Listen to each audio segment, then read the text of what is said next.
موٹاپا عصر حاضر کی ایک جدید وبا ہے جس کی انسیڈنس اور پریولنس دونوں میں تیزی سے اضافہ ہو رہا ہے۔ انسیڈنس کسی بھی علاقے میں ایک خاص بیماری کے ایک خاص مدت میں نئے دریافت شدہ مریضوں کی تعداد کو کہتے ہیں، جبکہ پریولنس کسی بھی علاقے میں کسی ایک خاص مدت میں پہلے سے دریافت شدہ زندہ مریضوں کی تعداد کو کہتے ہیں۔ اگر ہم انسیڈنس کی بات کریں تو ورلڈ ہیلتھ آرگنائزیشن کے اعداد و شمار کے مطابق سن 1975 سے لے کر آج تک موٹاپے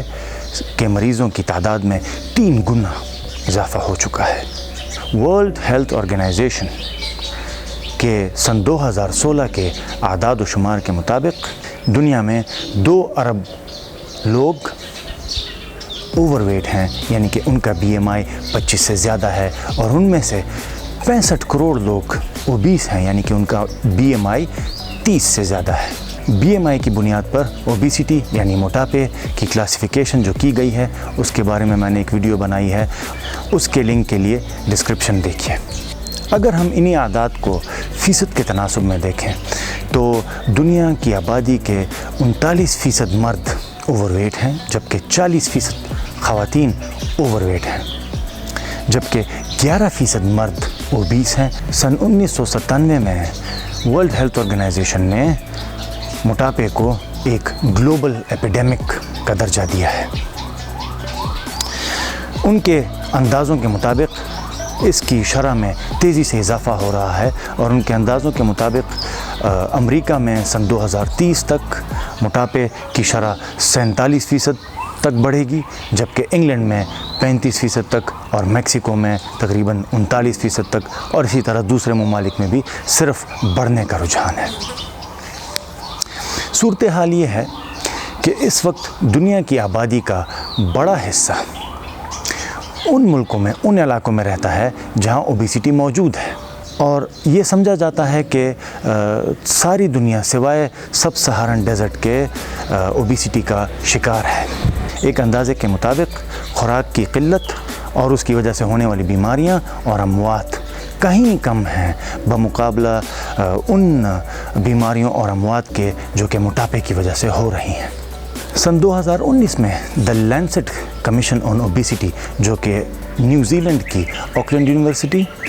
امریکہ کی مشیگن یونیورسٹی اور دی لینسٹ جو ایک آرگنائزیشن ہے جو طب پر تحقیق کرتی ہے، ان کی ایک ملی بھگت میں ایک کمیشن بنایا گیا، اور انہوں نے اپنی سفارشات پیش کی۔ ان کی ایک اہم سفارش یہ تھی کہ دنیا میں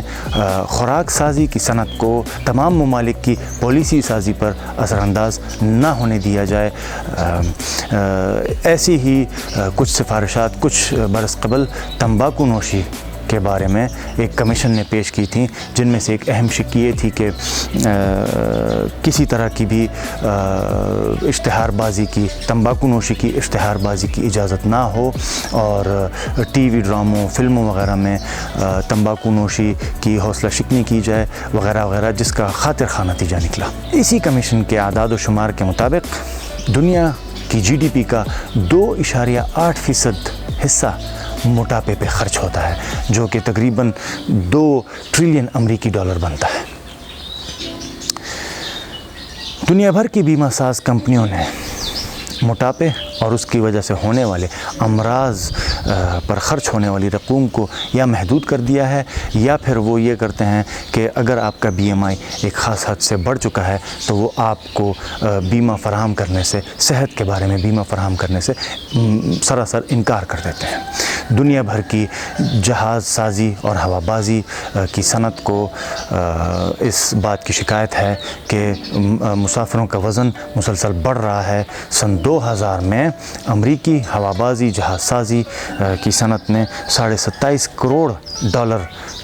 کے نقصان کا تخمینہ لگایا ہے، جو کہ ان کو مسافروں کے وزن کے بڑھنے کی وجہ سے ہوا ہے۔ سبھی جانتے ہیں کہ موٹے لوگوں کو، مرد اور خواتین دونوں کو